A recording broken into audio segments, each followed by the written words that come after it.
आपका स्वागत है दोस्तों आपके अपने चैनल स्मार्ट लर्निंग विद खुशी में। जो हमारी झारखंड की सीरीज चल रही है उसकी ये चौथी वीडियो है। आज हम देखने वाले हैं झारखंड के उद्योग। इससे जो पिछली क्लास की वीडियो थी उसमें मैंने आपको बताया था खनिज क्या होता है और किस तरह खनिज के कारण झारखंड में उद्योग का विकास हुआ और किस तरह के जो खनिज है हमारी आर्थिक व्यवस्था को सुदृढ़ करने में एक महत्वपूर्ण रोल निभाती है। तो आज हम पढ़ने वाले हैं झारखंड का उद्योग। तो पहले ये समझना होगा दोस्तों कि उद्योग होता क्या है। किसी विशेष क्षेत्र में भारी मात्रा में सामान का निर्माण करना या उत्पादन करना ही उद्योग या आप इंग्लिश में उसे इंडस्ट्री कहते हैं।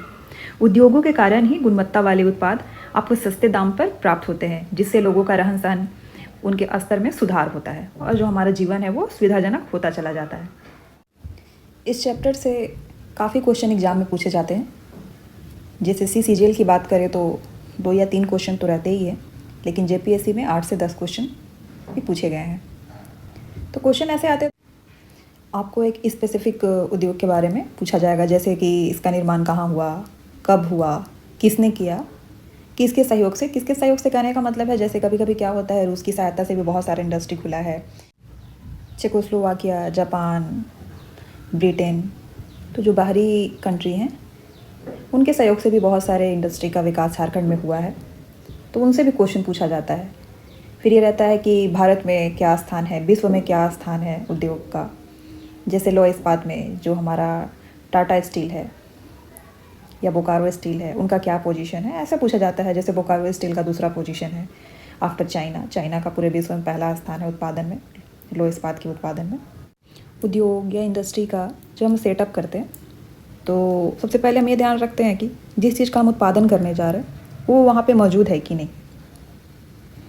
उसके बाद हमें ऊर्जा भी चाहिए होता है।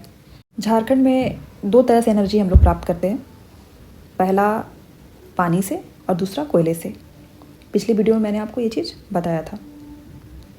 तो बार बार ये क्वेश्चन पूछा जाता है कि जो फलाना जो भी नाम दे दिया जाएगा आपको उद्योग के बारे में, ये किस नदी के किनारे स्थापित है। जैसे कि जमशेदपुर के बारे में क्वेश्चन आया था कि जो टाटा स्टील है जो जमशेदपुर में स्थापित है तो वो किस नदी पे है, किस नदी के किनारे है, इस तरह से।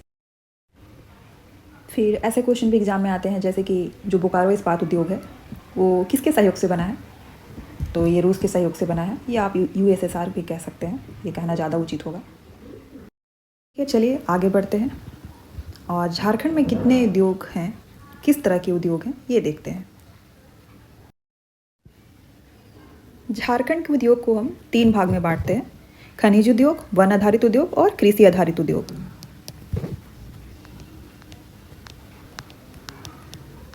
खनिज हो गया, वन, और मैंने आपको बताया कृषि।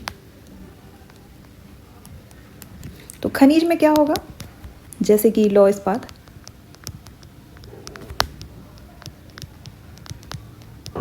दूसरा हो गया आपका तांबा, एल्युमिनियम, इंजीनियरिंग उद्योग, सीमेंट उद्योग, अवरक उद्योग, इस तरह से कई हैं।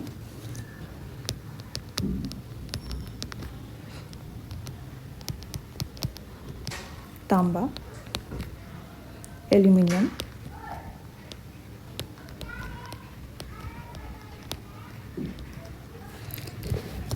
सीमेंट, अभ्रक, कोल, इस तरह से बहुत सारे हैं जो कि मिनरल से रिलेटेड होंगे, वो खनिज उद्योग में आएंगे। फिर दूसरा हुआ वन आधारित। वन में क्या क्या हो जाएगा, पहला रेशम उद्योग, दूसरा हो गया आपका लाह, तीसरा हो गया कागज,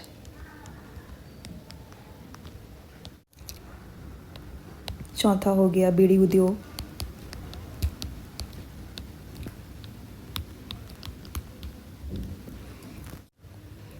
कृषि में पहला हो जाएगा सूती वस्त्र उद्योग। सूती वस्त्र किससे बनता है, कपास से बनता है। तो कपास की जब कृषि करते हैं तो सूती वस्त्र का निर्माण कर सकते हैं। लेकिन झारखंड में देखा जाए तो कृषि आधारित उद्योगों की कमी है। यहाँ पे मिनरल्स आधारित, खनिज आधारित उद्योग ज़्यादा हैं। कृषि में दूसरा आप ले सकते हैं चीनी, जूट, इस तरह से।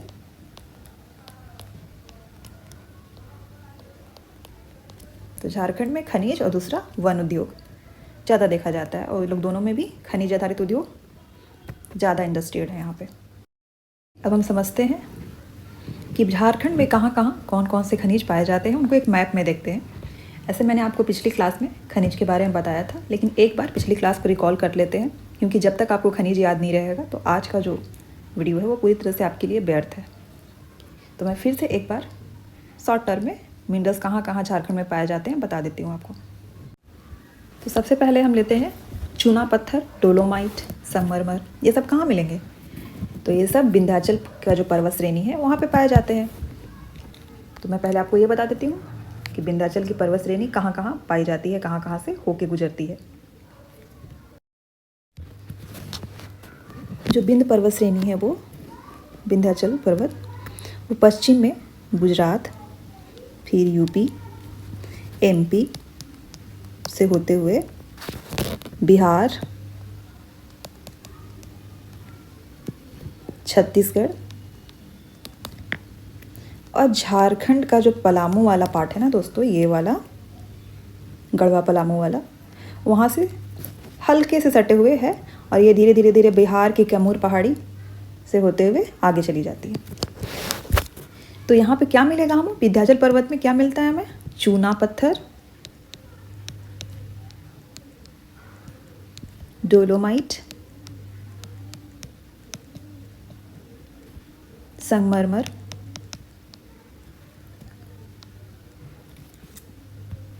एक मिनट,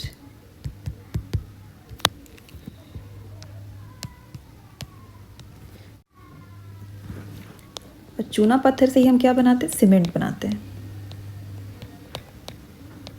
और ये सीमेंट की फैक्ट्री पलामू के जबला में है। तो जो चीज़ जहाँ मौजूद होगा तो वहीं उसका फैक्ट्री को हम स्थापित करेंगे। तो इसका रीजन यही है। तो पलामू में क्या मिलेगा? पलामू में 3 चीज़ देखने को मिल रहे हैं। चूना पत्थर, दूसरा डोलोमाइट, तीसरा संगमरमर पत्थर।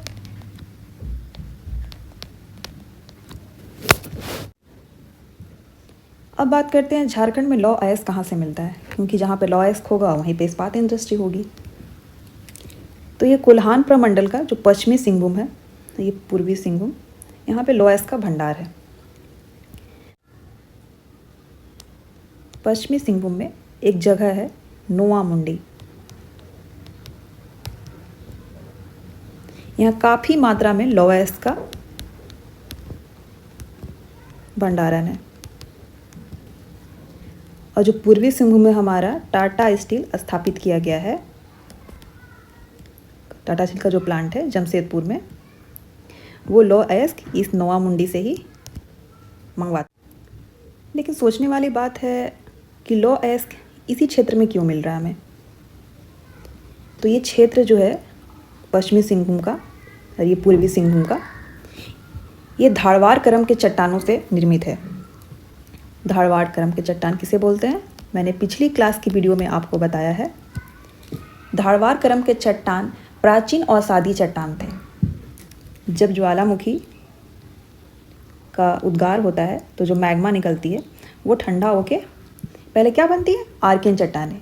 और आर्कियन चट्टान अपक्षय अपरदन के स्वरूप उसके बाद अवसादी चट्टान का निर्माण होता है। और जो प्राचीन अवसादी चट्टानें हैं वही धारवाड़ करम की चट्टानें हैं। इनमें काफ़ी मात्रा में मिनरल्स मतलब मेटेलिक मिनरल्स पाए जाते हैं। धारवाड़ करम के चट्टानों में मेटेलिक मिनरल्स पाए जाते हैं। और फिर मैंने आपको ये बताया था कि आर्कियन क्रम के चट्टान में सबसे ज़्यादा मिनरल्स पाए जाते हैं, लेकिन उनका संघनन के चलते उनकी निकासी हम नहीं कर पाते, तो फिर अवसादी क्रम के चट्टानों से हम मेटेलिक मिनरल्स का निष्कासन करते हैं। और केवल वेस्ट सिंहभूम में लौह अयस्क ही नहीं, हमें मैंगनीज भी प्राप्त होते हैं, क्रोमाइट भी मिलता है।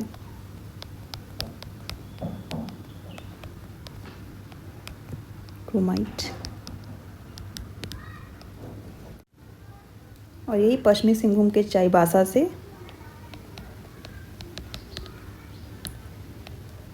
मैंगनीज और क्रोमाइट टाटा मंगवाती है स्टील का निर्माण करने के लिए। लोहा में एक निश्चित अनुपात में हम मैंगनीज और क्रोमाइट को मिलाते हैं ताकि लोहा पे जंग ना लगे उसका संचारण ना हो और वो काफ़ी लंबे समय तक टिका रहे। चलिए अब आगे बढ़ते हैं। यहाँ मैंने आपको बहुत सारी चीज़ें बताने की कोशिश किया है, इसलिए मैं थोड़ा सा इसे इरेज कर लेती हूँ। तो अब तक हमने देखा लोहा कहाँ से मिलेगा, तो पश्चिमी सिंहभूम के इस वाले पार्ट से हमें लोहा मिलेगा, लोएस्क मिलेगा। तो अब तक हमने देखा वेस्ट सिंहभूम में लोहा, दूसरा मैंगनीज, तीसरा क्रोमाइट मिलता है। अब बात करते हैं तांबे की। तो तांबा कहाँ मिलेगा, तांबा भी धारवाड़ क्रम के चट्टानों में मिलेंगे। धारवाड़ के चट्टानों में केवल लोहा ही नहीं मिलेगा, और भी जितने मेटालिक मिनरल्स हैं, जैसे तांबा भी एक मेटालिक मिनरल्स है, तो वो भी पाया जाता है। ठीक है, तो चलिए देखते हैं।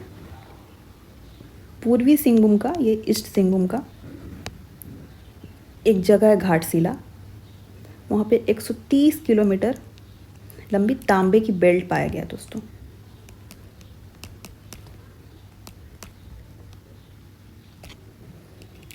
पूर्वी सिंहभूम के घाटशिला में पूरे भारत का, झारखंड ही नहीं पूरे भारत का पहला तांबे का उद्योग स्थापित किया गया था, और ये 1924 में किया गया था।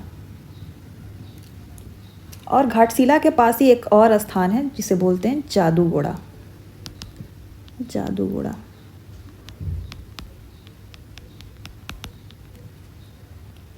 यहाँ पे यूरेनियम मिला है हमें, और यूसील के द्वारा 1967 में यूरेनियम इंडस्ट्री यहाँ पे स्थापित किया गया है। ठीक है, तो हमने क्या देखा ईस्ट सिंहभूम में, तांबा और यूरेनियम।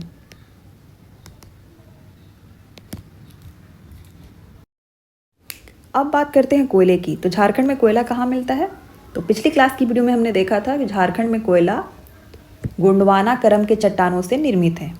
ठीक है, और जहाँ जहाँ झारखंड में दामोदर नदी होकर गुजरती है, दामोदर नदी के अपवाद क्षेत्र में कोयला काफ़ी मात्रा में पाया जाता है। इस वाले भाग में आप रामगढ़, धनबाद, बोकारो, हजारीबाग का जो बड़का गांव वाला क्षेत्र है वो भी देखेंगे। और धनबाद में एक जगह है झरिया, यहाँ पे, जहाँ पे काफ़ी मात्रा में कोयले की उत्पत्ति होती है। काफ़ी मात्रा में क्या मतलब, झारखंड में सबसे ज़्यादा कोयले का प्रोडक्शन झरिया में ही होता है। अभी आगे हम देखेंगे कि झरिया से ही कोकिंग कोयले का मांग करती है टाटा स्टील और बोकारो स्टील। धनबाद केवल कोयले के लिए ही नहीं, एक और चीज़ है उर्वरक। पहला जो उर्वरक उद्योग था वो धनबाद के सिंदरी में स्थापित किया गया था। तो धनबाद में एक और चीज़ है उर्वरक इंडस्ट्री है, और कहाँ पे है, धनबाद के सिंदरी में। ये झारखंड का ही नहीं, भारत का पहला उर्वरक इंडस्ट्री था। 1951 में इसको स्थापित किया गया था। अब देखते हैं अबरक। अबरक कहाँ मिलेगा, तो यहाँ कोडरमा में। तो अबरक की फैक्ट्री भी कहाँ होगी, कोडरमा में होगी। कोडरमा को ही दोस्तों हम क्या कहते हैं, भारत की माइका कैपिटल। ऐसा नहीं है कि झारखंड में सबसे ज़्यादा अबरक पाया जाता है। झारखंड में एक सबसे उच्च क्वालिटी का अबरक, जिसे हम रूबी अबरक कहते हैं, वो पाया जाता है। इसलिए हम कोडरमा को अबरक की कैपिटल कहते हैं। और ये सारी चीज़ें मैंने आपको पिछले क्लास की वीडियो में बता दिया है, तो आप उसे एक बार ज़रूर जाके देखिए। अब बॉक्साइट कहाँ मिलेगा, तो ये लोहरदगा और गुमला वाला जो क्षेत्र है, यहाँ पे बॉक्साइट मिलेगा। और यहाँ से बॉक्साइट जो है वो, बॉक्साइट से हम क्या निकालते हैं, एल्युमिनियम निकालते हैं। तो यहाँ से पहले तो एल्युमिनियम नहीं मिलता, पहले एल्यूमिना मिलता है, और एल्यूमिना से ही एल्युमिनियम निकालते हैं। तो यहाँ से बॉक्साइट को मूरी में भेज दिया जाता है एल्युमिनियम का निष्कर्षण के लिए। मूरी कहाँ है, रांची में है, यहाँ पे मूरी में। संक्षेप में अभी तक हमने देखा कि झारखंड में कहाँ कहाँ कौन कौन से मिनरल्स पाए जाते हैं, और कौन कौन से इंडस्ट्री कहाँ पे स्थापित हैं। जहाँ मिनरल्स होंगे वहीं इंडस्ट्री होगा। तो ऐसा नहीं है कि मिनरल्स हो ईस्ट में और हम इंडस्ट्री बैठा दें वेस्ट में, तो खर्चा ज़्यादा है। तो जहाँ हो जो चीज़ें मौजूद होंगी तो वहीं ना उसका निर्माण करेंगे हम। तो अब आगे बढ़ते हैं और देखते हैं झारखंड में उद्योग। तो झारखंड राज्य खनिज से संपन्न क्षेत्र है। झारखंड में बहुत ज़्यादा खनिज है, लगभग कितना मैंने पिछली वीडियो में आपको बताया था, 40% पूरे भारत का खनिज झारखंड में पाया जाता है। और यही खनिज झारखंड की अर्थव्यवस्था और औद्योगिक विकास में यानी कि इंडस्ट्री का स्टेबलाइजेशन करने में एक महत्वपूर्ण रोल निभाते हैं। जहाँ मिनरल्स होंगी वहीं इंडस्ट्री स्टेब्लिश होगी। बस वही बात है जो मैं बार बार आपको बता रही हूँ। राज्य में उच्च लागत वाले बड़े बड़े उद्योगों से लेकर छोटे छोटे उद्योग हैं। तो जैसे कि बड़े उद्योग क्या हो गए, लौह इस्पात उद्योग, इंजीनियरिंग उद्योग, सीमेंट ये उद्योग, ये सब। और छोटे में ला उद्योग, रेशम, तसर, ये सब। ठीक है, तो लौह इस्पात उद्योग पहले हम देखते हैं दोस्तों। लौह इस्पात पूरे झारखंड में 2 ही हैं। पहला है टाटा आयरन स्टील कंपनी और दूसरा है बोकारो स्टील। तो चलिए टाटा स्टील के बारे में पहले देखते हैं। टाटा स्टील की स्थापना 1907 में की गई थी। ये आप हर जगह पढ़ते हैं, जितनी भी बुक्स हैं सब में दी गई है कि पूर्वी सिंहभूम जिले के जमशेदपुर में टाटा स्टील की स्थापना की गई है। और जमशेदपुर में कहाँ, साक्षी में। और जमशेदपुर को हम क्या बोलते हैं, झारखंड की औद्योगिक राजधानी। लेकिन इसकी शुरुआत 1893 में ही हो गया था। 1893 में जब विवेकानंद जी शिकागो सम्मेलन में भाग लेने जा रहे थे, उसी शिप पे जमशेद जी नौसरवान जी टाटा भी मौजूद थे। इस चर्चा के दौरान जब दोनों में भेंट मुलाकात हुई, तब जमशेद जी ने उन्हें बताया कि वो भारत में स्टील इंडस्ट्री लाना चाहते हैं। उस पर स्वामी विवेकानंद जी ने उन्हें सुझाव दिया कि टेक्नोलॉजी ट्रांसफ़र करिए, तो भारत किसी पर निर्भर नहीं रहेगा, यहाँ के युवाओं को रोज़गार भी मिलेगा। तब टाटा ने ब्रिटेन के जितने भी उस वक्त के इंडस्ट्रियलिस्ट थे उनसे बात की और टेक्नोलॉजी ट्रांसफ़र की बात की, लेकिन ब्रिटेन ने हमें मना कर दिया दोस्तों। उसके बाद टाटा ने अमेरिका गए और वहाँ के लोगों से टेक्नोलॉजी ट्रांसफ़र का भी समझौता कर लिया। और अंततः इसका जो रिजल्ट हुआ वो जमशेदपुर में इस्पात की पहली फैक्ट्री के रूप में हमें देखने को मिलती है। यहाँ पर क्वेश्चन उठता है कि जमशेदपुर में इंडस्ट्री क्यों स्थापित हुई, उन्हें कैसे पता चला कि जमशेदपुर में ही इतना ज़्यादा लो वेस्ट मौजूद है। तो उसी चर्चा में स्वामी विवेकानंद जी ने एक और बात बताया कि आप जाके उड़ीसा में एक भूगर्भ शास्त्री थे प्रमनाथ बोस, जिसे कि हम PN बोस भी कहते हैं। ये एक भूगर्भ शास्त्री थे और उनसे मिलने की उन्हें सलाह दी। और जब जमशेद जी चले तो गए वहाँ अमेरिका के बाद ब्रिटेन, लेकिन वो अपने बड़े बेटे दोराबजी टाटा, जो कि 1904 में नौसरवान जी टाटा जी का जब देहांत हो गया, तो टाटा स्टील का जो वास्तविक तो कहेंगे नौसरवान जी टाटा ही, क्योंकि जितना भी प्लान था सब उनका ही था। लेकिन 1907 में जब यह स्थापित हुआ, तब उस समय जो बागडोर थी कंपनी की, इन्होंने ही आगे बढ़ाया। दोराबजी टाटा इनके पहले और सबसे बड़े पुत्र थे। तो ये तो विदेश चले गए नौसरवान जी टाटा और अपने पुत्र को बोले कि जाके आप उड़ीसा के PN बोस जी, जो कि भूगर्भ शास्त्री हैं, उनसे मिलिए। और PN बोस जी ने उन्हें सलाह दिया था कि जमशेदपुर में आप काफ़ी मात्रा में लौह अयस्क है, तो आप वहाँ पे स्टील फैक्ट्री स्थापित कर सकते हैं। इसलिए एग्जाम में पूछा जाता है कि वास्तविक संस्थापक कौन थे, तो हम बोलते हैं जमशेद जी नौसरवान जी टाटा। भले ही उनका देहांत 1904 में हो गया था और कंपनी का जो स्थापना है 1907 हर बुक्स में आपको देखने को मिलता है। और सही बात है, 1907 में ही इसे स्टील फैक्ट्री का स्टार्ट हुआ, लेकिन उससे पहले जितने भी क्रियाकलाप थे वो कर चुके थे नौसरवान जी टाटा। तो वास्तविक संस्थापक वही हैं। ठीक है, अब बात करते हैं अब किस नदी पर स्थापित है, तो स्वर्णरेखा नदी पर स्थापित है टाटा स्टील फैक्ट्री। ठीक है, तो देखिए मान लीजिए इतनी बड़ी इंडस्ट्री है, उसका सेटअप हो रहा है, तो उसके लिए तो हमें बिजली भी चाहिए, ऊर्जा चाहिए। तो जो हाइड्रोल पावर है वो स्वर्णरेखा नदी से टाटा स्टील को मिलती है। एग्जाम में बार बार पूछा जाता है कि पहली बार लोहे का उत्पादन कब किया गया था, स्टील का कब किया गया था। तो लोहे का तो 1911 में।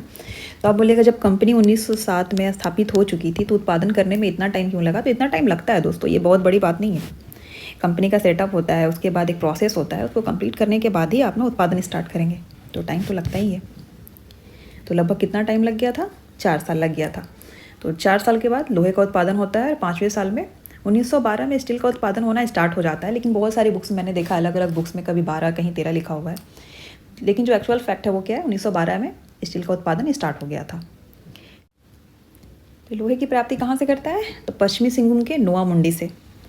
एग्जाम में आए हुए सारे फैक्ट हैं, मैंने यहाँ लिखा हुआ दोस्तों, सारे एग्जाम में आए हुए क्वेश्चन। तो पश्चिमी सिंहभूम के नोआ मुंडी से ये लोहा अयस्क मंगाता है। और कहाँ से मंगाता है, तो उड़ीसा के गुरुमस्तिनी से। और कोकिंग कोयले की प्राप्ति ये झरिया, धनबाद के झरिया और पश्चिम बंगाल में एक जिला है वर्धमान, वहाँ के रानीगंज से मंगाता है।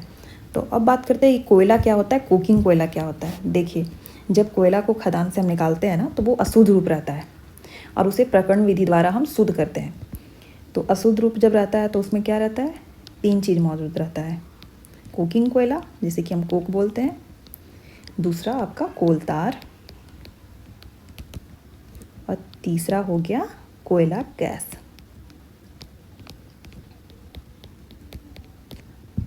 तो मैंने देखा ये कोक क्या है, कोयले का शुद्धतम रूप है। जब कोयले को हम प्रक्रमण विधि द्वारा शुद्ध करते हैं, खदान से निकली हुई कोयले को शुद्ध करने के बाद हमें 3 चीज़ मिला अलग अलग, कोक, कोलतार और कोयला गैस।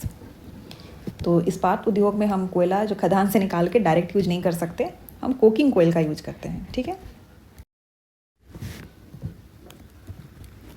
अब बात करते हैं मैंगनीज और क्रोमाइट। तो ये मैंगनीज और क्रोमाइट चाईबासा खान से मंगवाती है, जो कि पश्चिमी सिंहभूम में मौजूद है।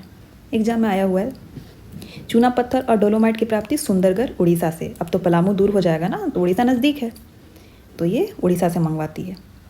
2005 में इसका नाम बदल कर दोस्तों टाटा स्टील कर दिया गया था। टिस्को से ये क्या हो गया, टाटा स्टील बन गया। इसका जो मुख्यालय है वो मुंबई में है। कुछ फैक्ट यहाँ लिखे गए हैं, उसे आप ध्यान से देख लीजिएगा, क्योंकि इसमें समझाने का तो कुछ ऐसा बात है नहीं, जो समझाने का था मैंने पहले ही आपको बता दिया। ये देखिए हमारा झारखंड और ये है उड़ीसा।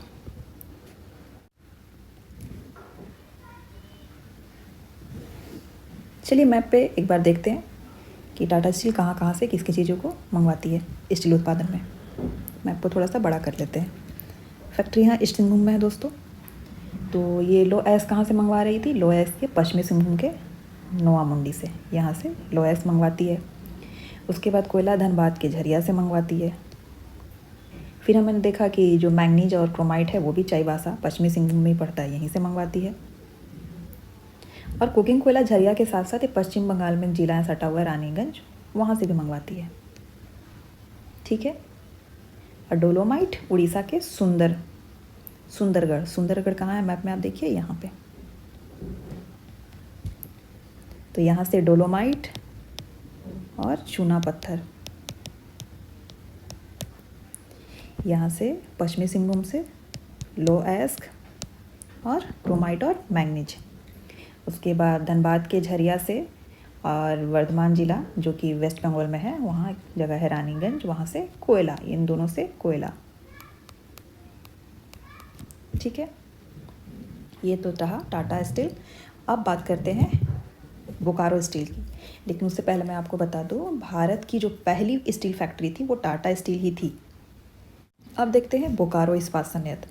टाटा स्टील तो एक निजी फैक्ट्री थी ना, अब बोकारो इस्पात संयंत्र जो थी वो भारत सरकार की है दोस्तों, ये सार्वजनिक इंडस्ट्री है। बोकारो इस्पात संयंत्र भारत का पहला स्वदेशी एवं चौथा बड़ा इस्पात संयंत्र है विश्व में। इसकी स्थापना 1964 में की थी। किसके सहयोग से, सोवियत संघ की सहायता से। उस समय रूस जो था वो सोवियत संघ का ही हिस्सा था। रूस कब अलग हुआ सोवियत संघ से,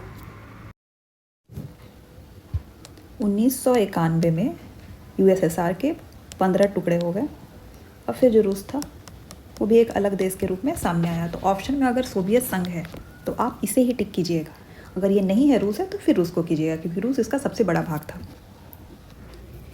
तो एक और क्वेश्चन उठता है कि ये स्वदेशी कैसे हुआ अगर इसे रूस की सहायता से बनाया गया था। तो देखिए रूस से हमने क्या लिया था, टेक्नोलॉजी, जो भी उनका तकनीक था उनका। लेकिन इस इंडस्ट्री को सेटअप करने में जो भी कलपुर्जे जो मशीनें लगी हैं उनको हमने भारत में ही बनाया है, भले ही टेक्नोलॉजी रूस की हो। तो इसलिए हम इसे क्या कहते हैं, भारत का पहला स्वदेशी इस्पात संयंत्र कहते हैं। चलिए अब आगे बढ़ते हैं। कहाँ पे है ये, बोकारो में है, बोकारो के माराफारी में। और आग की भट्टी देखिए, स्थापना तो 1964 में हुआ, लेकिन आग की भट्टी कब लगाया गया, 1972 में, 2 अक्टूबर 1972। 2 अक्टूबर क्या है, गांधी जी का जन्मदिन है, याद रखिएगा। उसी दिन 1972 में आग की भट्टी को स्थापित किया गया था। उसके बाद ठीक 2 साल के बाद उत्पादन स्टार्ट हो जाता है। लोहे की प्राप्ति ये कहाँ से करता है, तो उड़ीसा के क्योंझर जिले से। और कोयले की प्राप्ति झारखंड के धनबाद जिले से। धनबाद जिले में ही क्या है, झरिया है। और चूना पत्थर की प्राप्ति एमपी में ही कहाँ मिलेगा, क्योंकि देखिए जो विंध्य पर्वत है मैंने आपको बताया था वो एमपी, गुजरात, यूपी ये सबसे होकर गुजरती है। तो इसका काफ़ी बड़ा हिस्सा मध्य प्रदेश में है विंध्याचल पर्वत का। और विंध्याचल पर्वत में ढेर सारे क्या मिलते हैं, डोलोमाइट, संगमरमर पत्थर पाए जाते हैं, चूना पत्थर। तो ये चूना पत्थर एमपी से मंगवाता है, सस्ता पड़ता है। इसकी स्थापना तृतीय पंचवर्षीय योजना के दौरान हुई, लेकिन जो उत्पादन था कब हुआ? चौथी पंचवर्षीय योजना। तो चलिए पंचवर्षीय योजना पहली, दूसरी, तीसरी, चौथी कब स्टार्ट हुई मैं आपको बता देती हूँ ताकि कन्फ्यूजन ना रहे। देखिए जो पहली पंचवर्षीय योजना थी वो थी 1951 से 1956, 1951 से 56। और दूसरी कब थी? ये 1956 से 1961। फिर तीसरी 1961 से 1966। तो इसकी स्थापना कब हुई थी? 64, इसीलिए यहाँ लिखा गया है तृतीय पंचवर्षीय योजना के दौरान। 64 यहीं आएगा थर्ड वाले में। और चौथा इसके बाद नहीं होता है, इसके बाद 66 के बाद 3 एनुअल प्लान आते हैं एक साल का, क्योंकि उस समय देश में त्रासदी आ गई थी। तो ये चलता है 66 से 69। उसके बाद चौथा आता है आपका 69 से, ये चौथा 1969 से 69 से 74, इसीलिए इसका लिए बोला जा रहा है 1974 में उत्पादन हुआ, तो ये चौथी पंचवर्षीय योजना में आएगी। यहाँ पे एक और क्वेश्चन उठता है कि जो तीसरा था पंचवर्षीय योजना 61-66, उसके बाद ये 3 एनुअल प्लान क्या है? तो चलिए मैं ये भी आपको समझा ही देती हूँ, 2 मिनट लगेगा। देखिए 66 से लेके 69 तक में एक साल का 3 साल तक एनुअल प्लान लाया गया था, क्योंकि उस समय क्या हुआ था? इंडिया और पाकिस्तान का लड़ाई हुआ था, देश सूखा से, मंदी से जूझ रहा था। तो इसलिए पंचवर्षीय योजना नाम लाकर हम वार्षिक योजना लाए थे, ठीक है, जो 3 सालों तक चली थी। उसके बाद स्थिति में सुधार होने के बाद चौथी पंचवर्षीय योजना 69 से 74 तक रही दोस्तों। जिस तरह से स्वर्णरेखा नदी के किनारे टाटा स्टील है, उसी तरह से बोकारो इस्पात संयंत्र दामोदर नदी के किनारे स्थापित है। ये पॉइंट छूट गया था। और वर्तमान में बोकारो इस्पात संयंत्र जो है वो steel authority of India limited यानी कि सेल के अधीन है। ये सेल का एक इकाई है, और जो सेल है वो भारत सरकार की कंपनी है, एक सार्वजनिक कंपनी है जिस पे केंद्र सरकार का आधिपत्य है। कच्चा इस्पात उत्पादन में हमारा पोजीशन दोस्तों दूसरा है, फर्स्ट किसका है? चाइना का। तो चलिए एक बार मैप से देख के समझते हैं कि ये बोकारो इस्पात संयंत्र कहाँ कहाँ से किस किस चीज़ों को मंगवाती है स्टील निर्माण में। बोकारो इस्पात संयंत्र जो लोहे की प्राप्ति करती है वो उड़ीसा के क्योंझर जिले से करती है। यहाँ उड़ीसा का मैप लगाना छूट गया है, लेकिन ये उड़ीसा ठीक नीचे है, कोल्हान प्रमंडल के ठीक नीचे। मयूरभंज देखे थे ना, उसके ठीक बगल में पश्चिम में सटा हुआ है, वो भी एक क्योंझर एक जिला है। जिस तरह से मयूरभंज एक जिला था, क्योंझर भी उड़ीसा का एक जिला है। यहाँ पे ये क्योंझर था, ये मयूरभंज था। तो बोकारो इस्पात संयंत्र जो है उड़ीसा से लोहे को मंगवाती है इस्पात निर्माण करने के लिए। यहाँ से कोयला धनबाद से, और एमपी से, इधर एमपी से चूना पत्थर।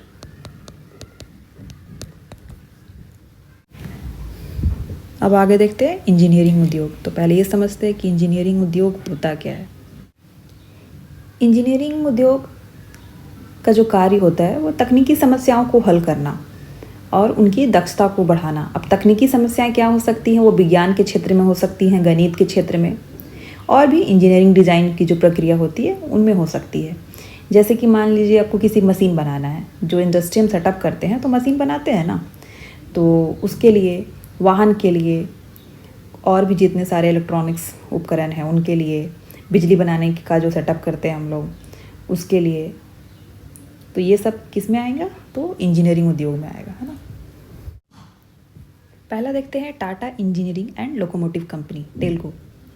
ये टाटा की ही एक ब्रांच है टेल्को, जिसकी स्थापना 1945 में की गई थी JRD टाटा के द्वारा। कहाँ पे? जमशेदपुर में। और इसका नाम बदलकर दिसंबर 2023 में फ़िलहाल ही दोस्तों चेंज कर दिया गया है, टाटा मोटर्स कर दिया गया है। जैसा कि नाम से स्पष्ट है, टाटा घराने द्वारा इस कारखाने की शुरुआत अभियांत्रिकी और रेल इंजन के लिए हुआ था। अब ये अभियांत्रिकी क्या होता है उसको मैं आपको बता देती हूँ। अभियांत्रिकी वह विज्ञान तथा व्यवसाय है जो मानव की विविध जरूरतों को पूर्ति करने में आने वाली समस्याओं का व्यवहारिक समाधान प्रस्तुत करता है। इसके लिए वो गणितीय, भौतिकी और जितना भी प्राकृतिक विज्ञान है उनके ज्ञान राशियों का उपयोग करते हैं। चलिए सरल शब्दों में बताऊँ तो मान लीजिए टरबाइन का डिज़ाइन करने में, एरोप्लेन का जो डिज़ाइन होता है, ट्रेन का, फिर बड़ी बड़ी मशीनों का, जो इंडस्ट्री में मशीन सेटअप होती हैं उनका, विज्ञान से संबंधित बड़े बड़े उपकरण जैसे कि हो गया आपका अंतरिक्ष यान कैसे बनेगा, सैटेलाइट लॉन्च करना है तो उसमें किस किस कलपुर्जों की आवश्यकता होती है, तो ये सब अभियांत्रिकी में आते हैं। तो पहले जो Tata engineering and locomotive company का उद्देश्य था, टेल्को का जो मोटिव था वो यही था कि अभियांत्रिकी और रेल इंजन के क्षेत्र में काम करना।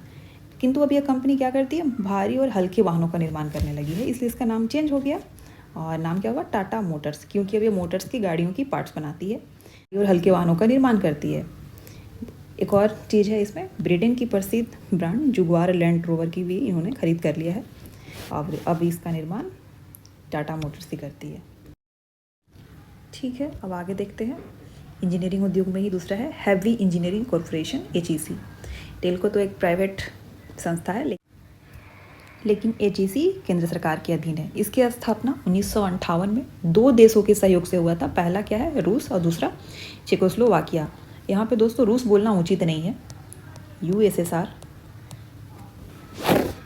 ज़्यादा एप्रीपेबल है। ऐसा इसलिए क्योंकि USSR सोवियत संघ का जो विघटन हुआ वो तो हुआ 1991 में, लेकिन उससे पहले रूस क्या था, सोवियत संघ का हिस्सा था। 1991 में सोवियत संघ 15 देश में टूट गया, जिसमें कि सबसे बड़ा देश रूस था। इसलिए ऑप्शन में सोवियत संघ ना देकर बार बार रूस का जिक्र किया जाता है, लेकिन अगर रूस और सोवियत संघ दोनों हो तो हम सोवियत संघ को टिक करेंगे, USSR को टिक करेंगे। 1963 में राष्ट्र को समर्पित किया गया, ये भी इम्पोर्टेंट है, एक बार क्वेश्चन पूछा था, कांस्टेबल में शायद पूछा था। स्थान हटिया, जिला रांची, रांची के हटिया जगह पे HEC क्या, रांची जिले के हटिया में यह स्थापित है। और एक और चीज़, इसकी जो स्थापना थी 1958 में, यानी कि द्वितीय 5 ईयर प्लान।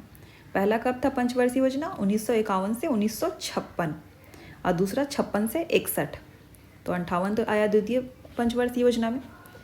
तो सेकेंड 5 ईयर जो प्लान था उसमें इसका स्थापना हो गया था, लेकिन जो उत्पादन था वो 1964 में, यानी कि तृतीय पंचवर्षीय योजना में स्टार्ट किया गया था। और उस वक्त जो भारत के प्रधानमंत्री थे वो पंडित जवाहरलाल नेहरू थे। उन्होंने क्या बोला था, जो HEC है वो मॉडर्न इंडस्ट्री का मंदिर, टेम्पल है। HEC की 3 ब्रांच है। पहला है हेवी मशीन बिल्डिंग प्लांट, दूसरा है हेवी मशीन टूल प्लांट, और तीसरा है फाउंड्री फोर्ज प्लांट। जो हेवी मशीन बिल्डिंग प्लांट है वो रूस की सहायता से स्थापित की गई थी। इसका काम होता है किसी भी इंडस्ट्री का जो बिल्डिंग है वो कैसे तैयार किया जाएगा। दूसरा है हेवी मशीन टूल्स प्लांट, तो ये औजारों को बनाती है, औजारों भारी मशीनों का निर्माण करती है। और तीसरा है फाउंड्री फोर्ज प्लांट, जो कि चेकोस्लोवाकिया की सहायता से स्थापित की गई थी। वो लोहा गलाने का काम करती है, मशीन या औजार के जो भी लोहा होते हैं वो गलाती है। तो फाउंड्री फोर्ज का कार्य हमने देखा लोहा गलाने का, हेवी मशीन टूल प्लांट का औजार बनाने का, और ये भी रूस की सहायता से। हेवी मशीन बिल्डिंग प्लांट और हेवी मशीन टूल्स प्लांट दोनों रूस की सहायता से, और जो फोर्ज प्लांट था वो चेकोस्लोवाकिया की सहायता से बनाया गया था। ठीक है, चलिए अब आगे बढ़ते हैं।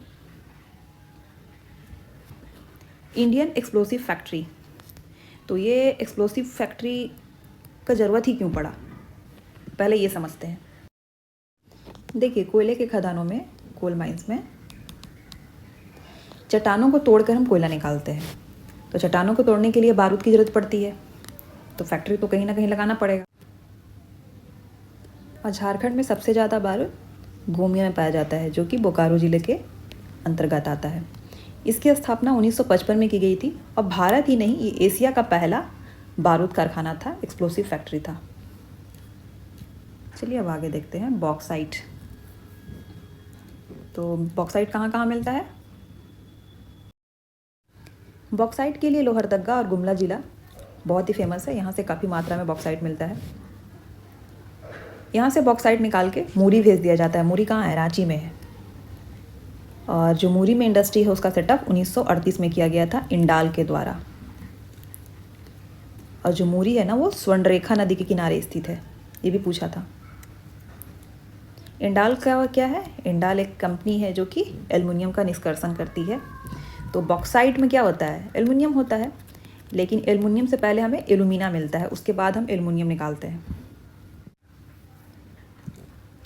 देखिए, जब इसको स्थापित किया गया था उस समय वो कंपनी कौन थी? इंडाल। इंडाल ने इसे स्थापित किया मूरी में। लेकिन अभी जो इस कंपनी पे जिसका स्वामित्व है ना, वो है हिंडाल्को। तो ऐसा कैसे हुआ? चलिए पहले वो समझते हैं। हिंडाल्को का स्थापना 1958 में आदित्य बिरला ग्रुप के समूह ने किया था। हिंडाल्को का फुल फॉर्म होता है हिंदुस्तान एल्युमिनियम कॉरपोरेशन लिमिटेड। ठीक है। उसके बाद 2005 में जो हिंडाल्को है ना, वो इंडाल पे अपना अधिग्रहण कर लिया। जो कंपनी थी इंडाल, वो किसमें मर्ज हो गई? हिंडाल्को में मर्ज हो गई। हिंडाल्को के और ब्रांच है, नाल्को, माल्को, और इसका जो मुख्यालय है ना, वो मुंबई में है। मुंबई कहाँ है? महाराष्ट्र में। वही चीज़ यहाँ लिखा हुआ है। एल्युमिनियम निर्माण हेतु हिंडाल्को इंडस्ट्रीज लिमिटेड एक भारतीय एल्युमिनियम और तांबा विनिर्माण कंपनी है जो आदित्य बिरला सामूहिक की सहायक कंपनी है। ठीक है, बॉक्साइट हो गया। अब हम देखते हैं आगे तांबा उद्योग। तो झारखंड में 1924 में कहाँ पे? घाटशिला में, जो कि पूर्वी सिंहभूम में, यहाँ पे पूर्वी छूट गया है, पूर्वी सिंहभूम में आता है, में किया गया था इंडियन कॉपर कॉरपोरेशन के द्वारा। इंडियन कॉपर कॉरपोरेशन के माध्यम से 1930 में तांबा शोधन केंद्र स्थापित किया गया। 24 में स्थापना होता है और तांबा शोधन केंद्र कब लगाया जाता है? 1930 में, आईसीसी के द्वारा ही। और ये पहला झारखंड का नहीं, भारत का भी पहला तांबा उद्योग था। तो क्वेश्चन पूछता है झारखंड का पहला कॉपर गलाने का यंत्र कब लगा? तो 1930 में लगा, घाटशिला में। ठीक है। और स्थापना हुआ था 1924 में। इंडियन कॉपर कॉम्प्लेक्स एकमात्र तांबा उत्पादन कंपनी है जो एचसीएल की 4 इकाइयों में से एक है। अब ये इंडियन कॉपर कॉम्प्लेक्स क्या है? देखिए, जब इसकी स्थापना हुई थी ना, तब ये इंडियन कॉपर कॉरपोरेशन ने इसकी स्थापना किया था। लेकिन उसके बाद एचसीएल 1972 में आता है। देखिए यहाँ दिया गया है, इंडियन कॉपर कॉरपोरेशन को, आईसीसी को 1972 ईस्वी में भारत सरकार ने राष्ट्रीयकृत किया तथा इसका प्रबंधन और स्वामित्व का अधिकार एचसीएल को दे दिया। और एचसीएल का ही एक इकाई अब क्या है? इंडियन कॉपर कॉम्प्लेक्स, जो कि जो घाटशिला में है ना, वो इंडियन कॉपर कॉम्प्लेक्स यूनिट के तहत एचसीएल का ही एक इकाई है, इंडियन कॉपर कॉम्प्लेक्स। पहले क्या आता है? पहले आता है आईसीसी, इंडियन कॉपर कॉरपोरेशन। इसका अधिग्रहण कर लिया जाता है एचसीएल के द्वारा।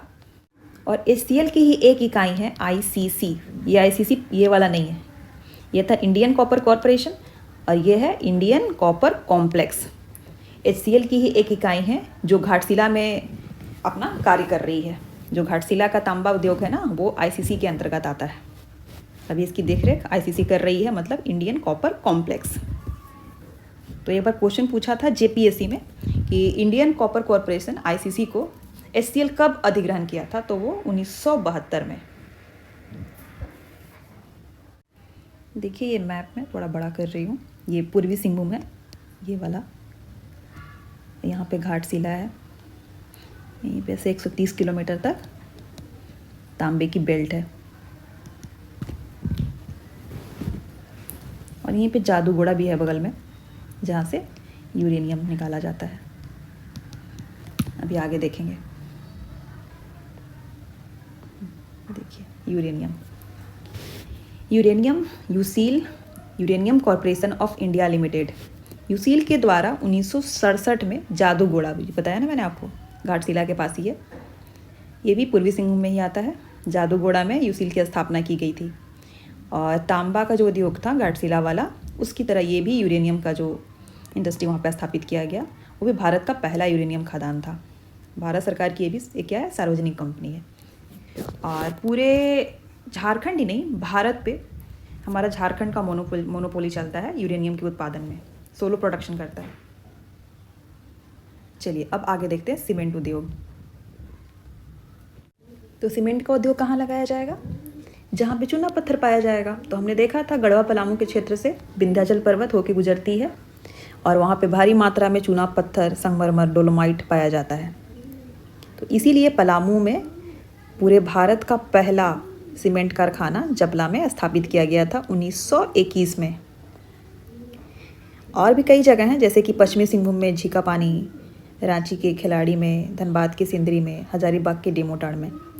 मैं जो भी चीज़ आपको बताती हूँ वो सारे के सारे एग्ज़ाम रिलेवेंट ही होते हैं, कुछ भी ऐसा अनवांटेड नहीं बताती हूँ आपको, इसलिए जो भी मैं पढ़ा रही हूँ उसे ध्यान से समझने की कोशिश कीजिए। अब देखते हैं उर्वरक उद्योग।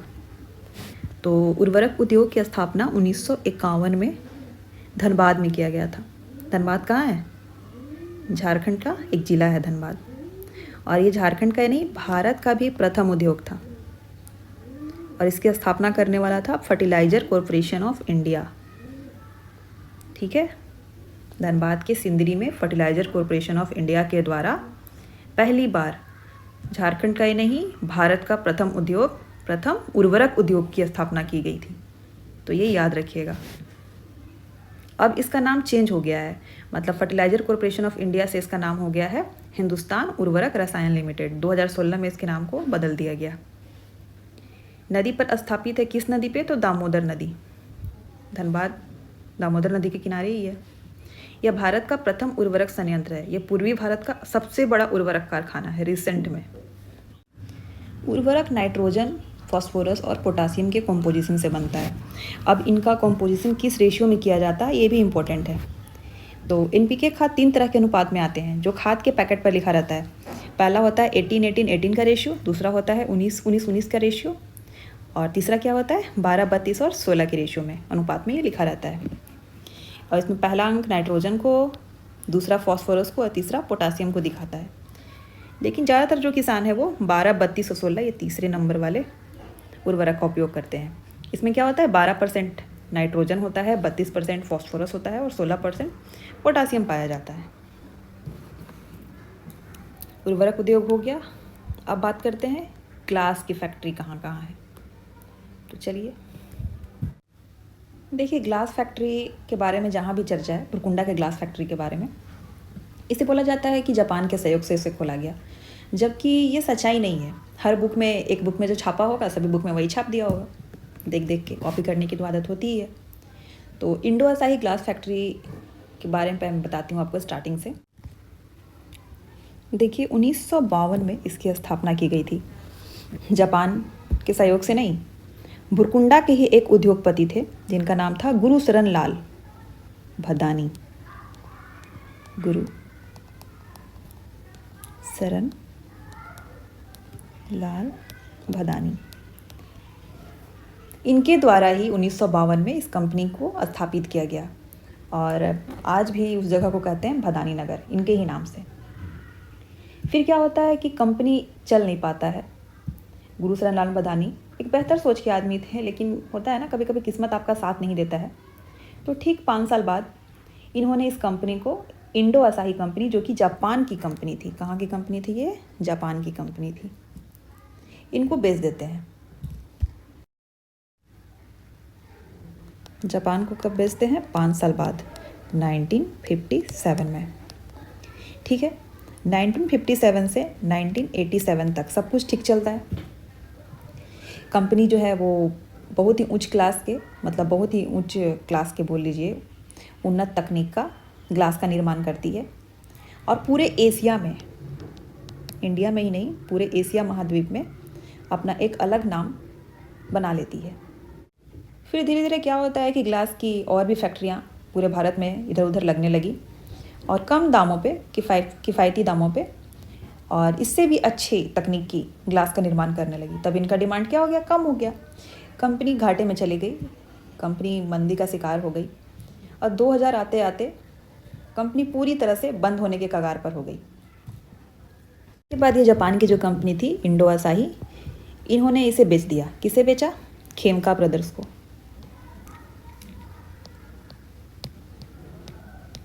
और धीरे धीरे कई मालिक बदलते गए, कंपनी कभी बंद होती कभी खुलती। अभी जो रिसेंट में इनके मालिक हैं उनका नाम है विजय जोशी,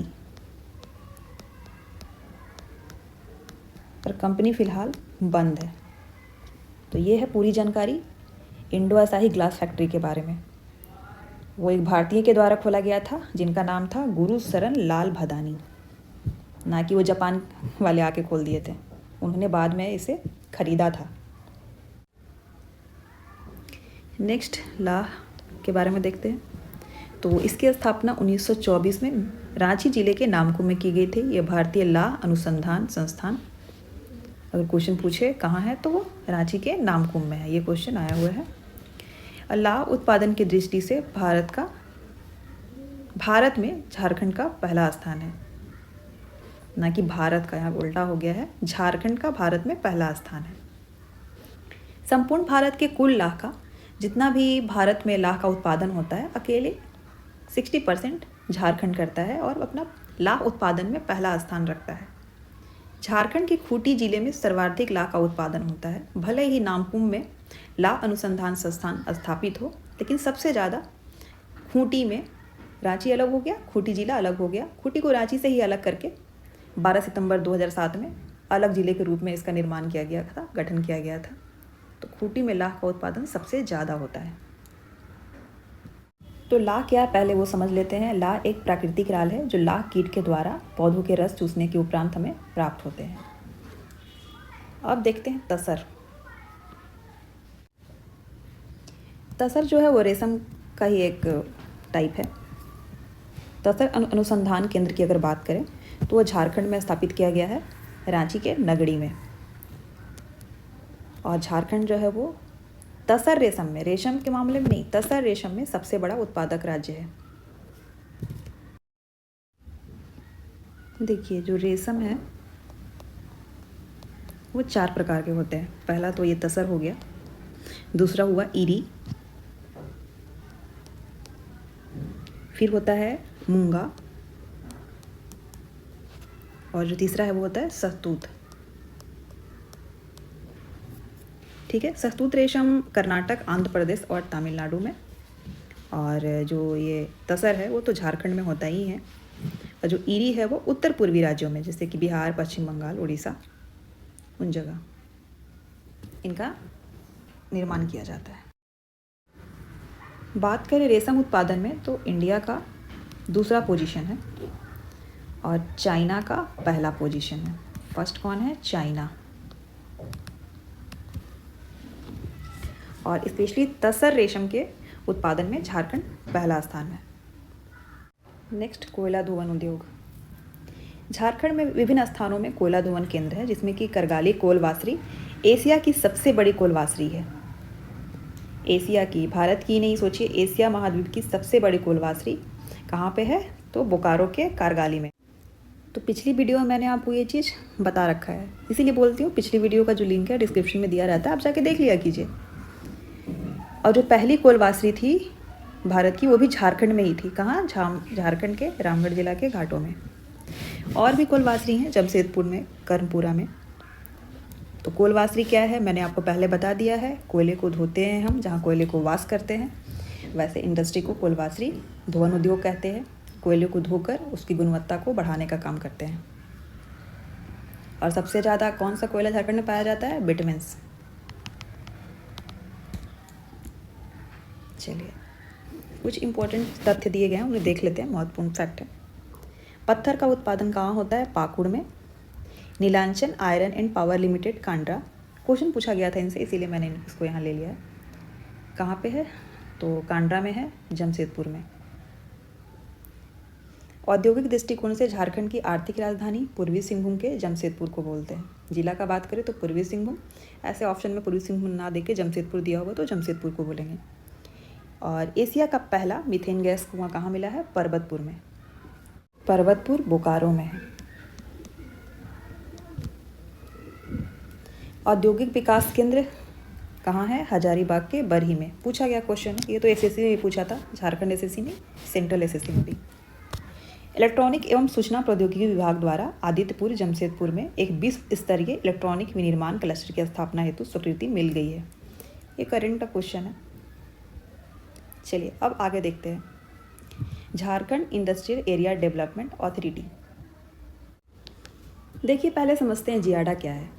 तो झारखंड में जितनी भी इंडस्ट्री लगेगी, चाहे वो मिनरल्स का हो, इंडस्ट्री हो, या कृषि आधारित हो, या वन आधारित हो, या कुछ और अन्य हो, तो जितनी भी इंडस्ट्री होंगी सबका देखरेख करने वाली कोई तो संस्था होनी चाहिए।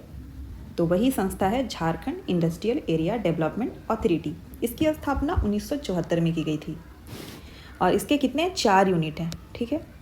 तो पहला है Adityapur industrial area development authority, जो कोल्हान प्रमंडल है ना, उसकी जितनी भी इंडस्ट्री होंगी सबका देखरेख यही करता है। इसकी स्थापना 1972 में की गई थी। दूसरी है RIADA Ranchi industrial area development authority, इसकी स्थापना 1973 में की गई थी। अब देखिए, जो उत्तरी छोटा नागपुर है और जो दक्षिणी छोटा नागपुर है, ठीक है, इसमें 3 जिले बोकारो, धनबाद और गिरिडीह, बोकारो, धनबाद और गिरिडीह को छोड़ के जितने भी जिले हैं लगभग का रियाडा ही देखरेख करती है। और जो बोकारो, धनबाद, गिरिडीह है उसका Bokaro industrial area development authority BIADA, जिसकी स्थापना 1974 में की गई थी। उस पर जितने भी बोकारो, धनबाद और गिरिडीह में उद्योग स्थापित होंगे उन पर नज़र रखने का काम Bokaro industrial area development authority के तहत किया जाता है। फोर्थ है SPIADA Santhal Pargana industrial area development authority, इसकी स्थापना 2006 में की गई थी। ये संथाल परगना में आने वाले जितने ज़िले होंगे, संथाल परगना में जितने उद्योग की स्थापना की जाएगी सब पे नज़र कौन रखेगा? इस्पियाडा रखेगी। ठीक है, वीडियो काफ़ी लंबी हो गई है, सेशन को यहीं पे समाप्त करते हैं। झारखंड के आर्थिक परिचय में हमने मिनरल्स और उद्योग को कंप्लीट कर लिया। अब जो अगली वीडियो होगी इन दोनों चैप्टर का एक सम्मिलित टेस्ट के रूप में आपके सामने देखने को मिलेगा। तो उम्मीद है आज की वीडियो आपको अच्छी लगी होगी। मैंने अब तक जो भी आपको बताया या पढ़ाया है उसमें आपको जो भी समस्याएं आ रही होंगी आप कमेंट बॉक्स में कमेंट कीजिए, मैं सबका समाधान करने की पूरी कोशिश करूँगी। ठीक है, तो मिलते हैं अगली वीडियो में। इसी तरह के ज्ञानवर्धन वीडियो के लिए हमारे साथ जुड़े। जय हिंद, जय भारत।